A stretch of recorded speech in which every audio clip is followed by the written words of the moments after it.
كاملين نعرفوا سلبيات الخوف مرضي ماشي حاجة بحال الرقابي العلوم الحشرات، ولكن عمرك سولتي راسك شنو السبب علاش كنخاف ديك الطريق؟ الخوف المرضي كيكون مرتبط بذكرياتنا وتجاربنا اللي طرات في الماضي، داكشي علاش كتخاف ديك الطريق. المهم هذه كانت مقدمة شرح الجزء الخامس من كتاب جلسات نفسية. انا هنا كنشرح لي كتاب بالدارجة طريقتي الممتعة ورائعة اللي ما غتخليكش تحس بالملل. الا كان كيعجبك هذا النوع من المحتوى ما تنساش دير معك واحد لايك واشتراك وفعل ذاك الجرس باش يوصلك كل جديد. تجنب الارتباط الشرطي، هذه واحد النظريه دارها واحد العالم نفسي روسي بافلو. نحاول نفهموا هذه النظريه بواحد المثال. فاش كيمشي شي دري صغير الفارماسيان باش يديك الشوكه وهو كيخاف منها، العقل ديالو غادي يربط بين ديك الفارماسيان والاحساس بالالم.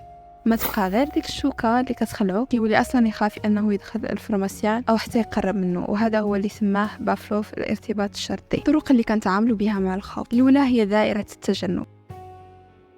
كتجنبها وكديرها ما كاينه، كتحس بواحد شويه د الراحه اللي غير مؤقته، كتزيد تجنب اكثر وتنسى الموضوع، ما كتعرفش كيفاش تعمل معاه، كتثبت لعقلك باللي هادشي ما يمكنلكش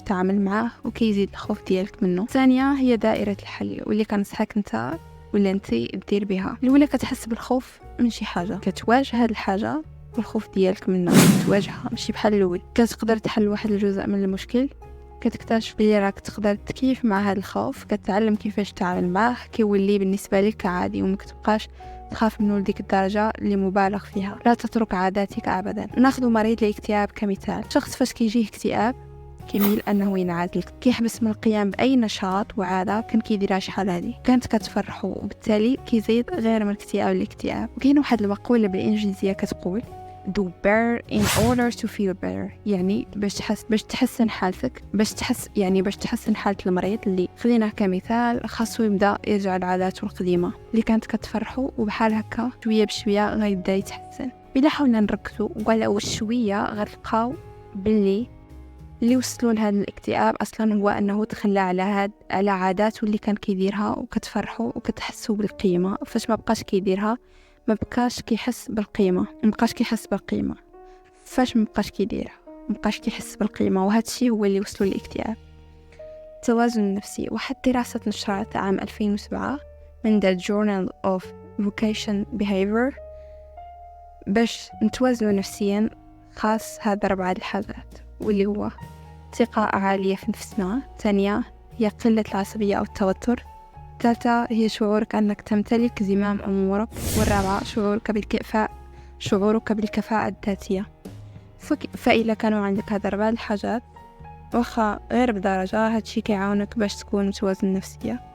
الأوفر ثينكينج من أكثر الحاجات اللي منتشرة في هذا العصر هي التفكير الزايد أو الأوفر ثينكينج. عقلك ما كيحبش من التفكير في الصباح، في الليل، في الغداء، في العشاء، ما كيحبش، وخصوصا في الليل. يعني قبل ما تنعس تقدر تسول هذا السؤال: علاش كنفكر هكذا؟ علاش ما نقدرش؟